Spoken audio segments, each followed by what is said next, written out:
Be smart with Creative TV. Halo, assalamualaikum warahmatullahi wabarakatuh. Solih-solihah kelas 4 Sebango, kelas 4 Baluran, dan kelas 4 Wakatobi. Semoga kalian tetap sehat dan dalam lindungan Allah Subhanahu wa Ta'ala ya teman-teman.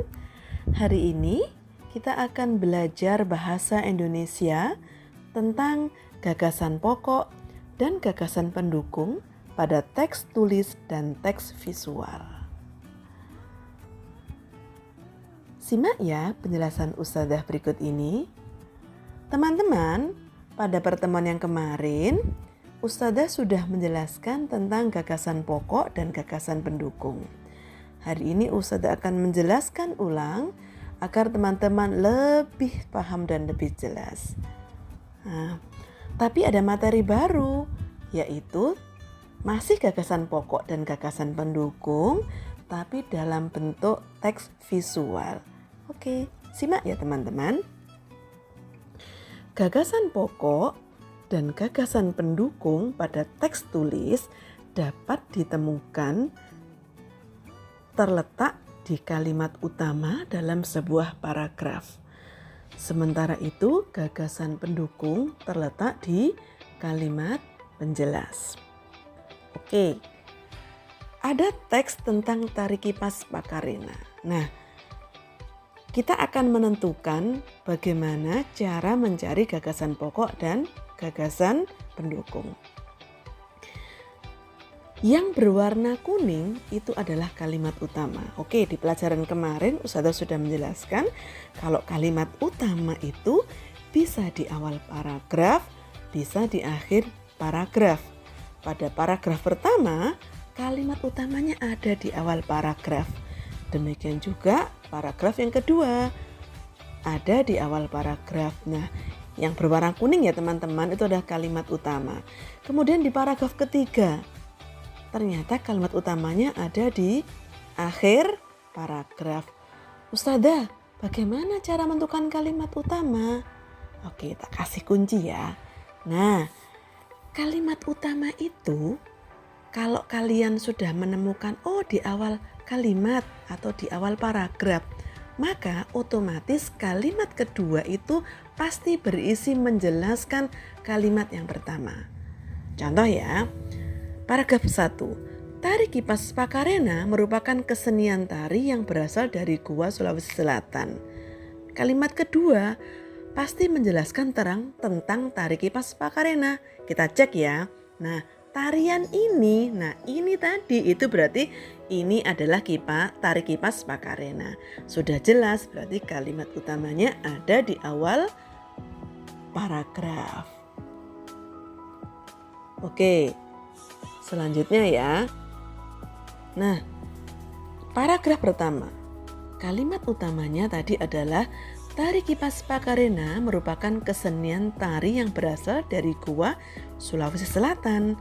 Nah, sangat mudah menentukan gagasan utamanya kalau kita sudah tahu kalimat utamanya. Tinggal meringkas dari kalimat utama menjadi apa? Tari Pakarena berasal dari Goa, Sulawesi Selatan. Nah, pada paragraf kedua, kisahnya berasal dari perpisahan antara penghuni Botinglangi atau negeri Kayangan dan penghuni Lino atau bumi pada zaman dahulu. Gagasan utama seperti apa? Gampang, kita tinggal menyederhanakan kalimat utamanya. Seperti apa? Bentuk sederhananya. Kisahnya berasal dari perpisahan antara penghuni Botinglangi dan penghuni Lino. Oke, sekarang Ustadzah akan menjelaskan bagaimana menentukan kalimat penjelas ya. Tadi meskipun sudah disinggung. Nah, kalimat penjelas, yang namanya kalimat penjelas pasti menjelaskan kalimat pokok. Nah, Ustadzah akan menunjukkan bagaimana kalau terletak di kalimat utama terletak di akhir dari paragraf. Kita lihat paragraf ketiga ya.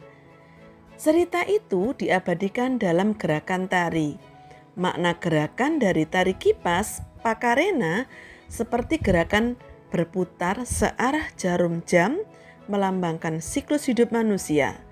Gerakan naik turun mencerminkan roda kehidupan yang kadang berada di bawah dan kadang di atas. Cara menari yang lembut mencerminkan karakter perempuan Goa yang sopan, setia, dan hormat. Nah, kita lihat ya di akhir dari paragraf ketiga. Secara keseluruhan, gerakan tari ini mengungkapkan rasa syukur. Jadi, secara keseluruhan dari kalimat 1, 2, 3, 4, 5, dan seterusnya itu disimpulkan dengan satu kalimat. Secara keseluruhan gerakan tari ini mengungkapkan rasa syukur. Maka disitulah kalau merupakan kesimpulan, disitulah kalimat utamanya. Nah, jelas ya, berarti kalimat utamanya di paragraf ketiga ada di akhir kalimat. Karena apa? Menyimpulkan dari isi para kalimat 1, 2, 3 dan seterusnya. Lanjut ya. Oke.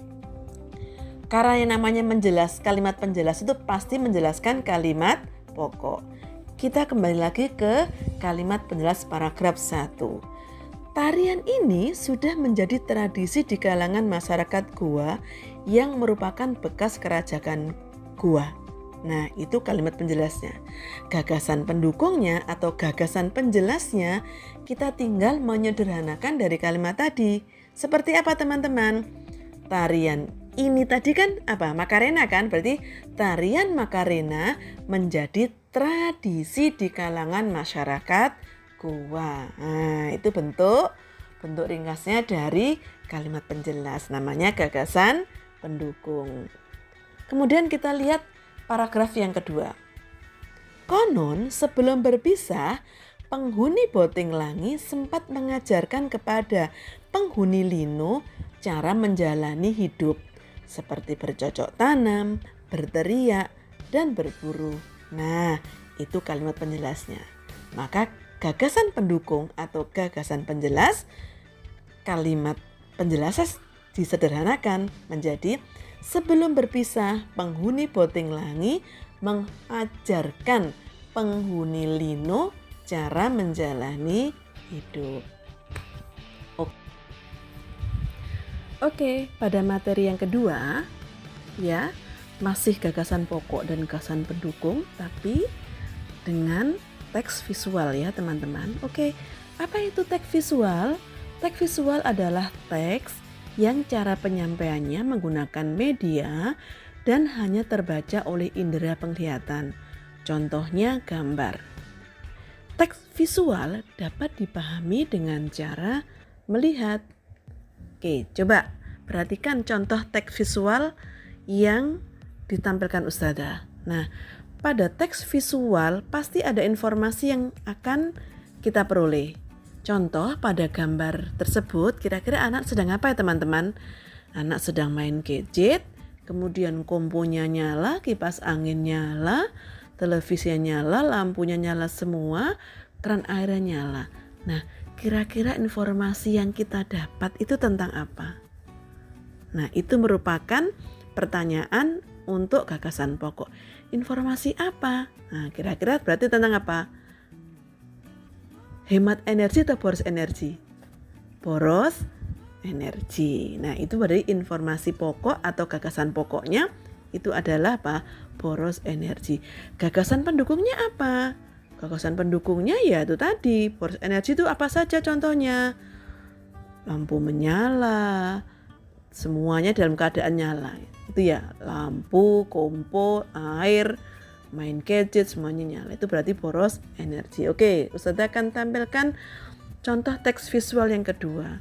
Ada ajakan ayo hemat listrik, sama ada seorang anak mematikan keran. Nah, anak-anak coba ya tebak kira-kira informasi apa yang bisa kamu peroleh dari teks visual yang ditampilkan Ustazah. Oh betul. Jadi informasinya, informasi apa? Tentang hemat listrik. Oke. Bagaimana cara menentukan gagasan pokok dan gagasan pendukung pada teks visual ya?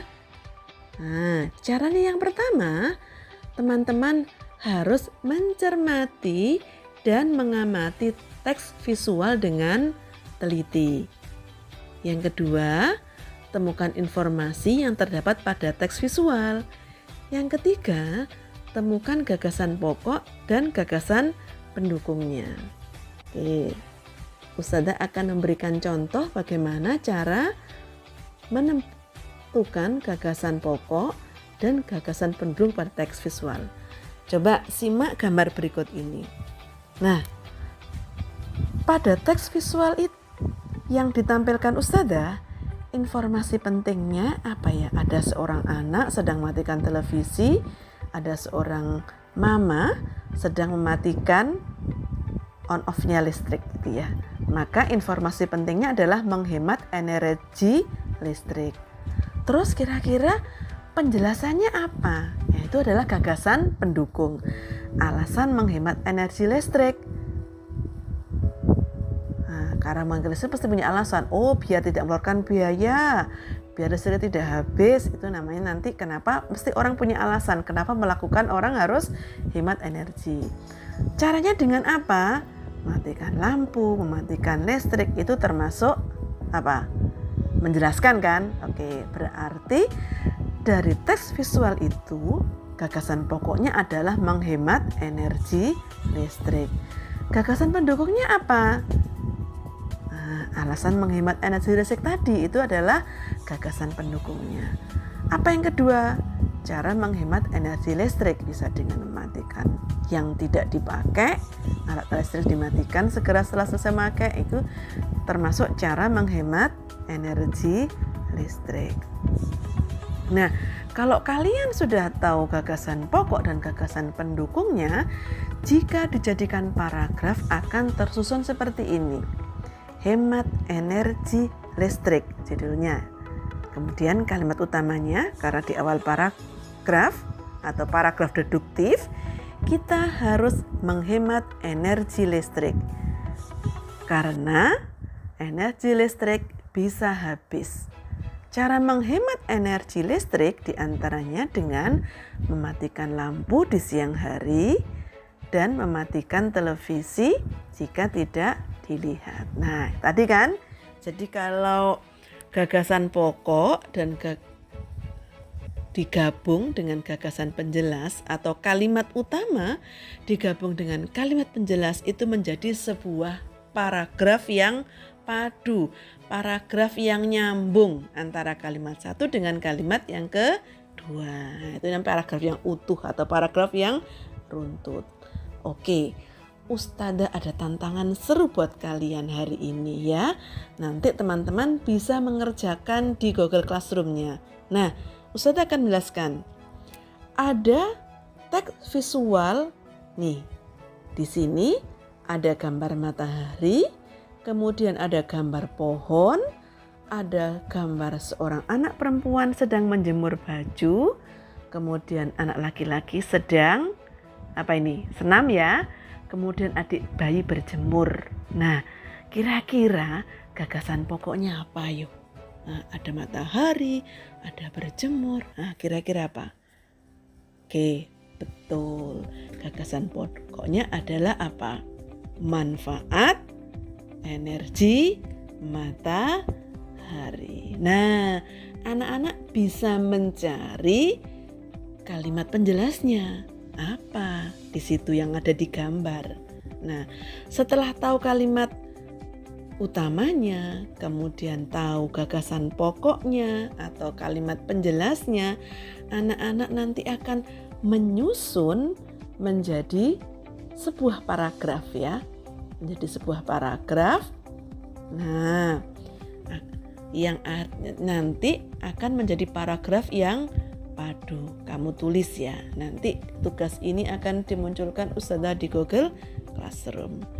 Oke, semoga pelajaran hari ini bermakna buat anak-anak. Anak-anak tambah mudah, tambah mengerti bagaimana menentukan gagasan pokok dan gagasan pendukung. Terima kasih teman-teman. Selamat belajar. Assalamualaikum warahmatullahi wabarakatuh.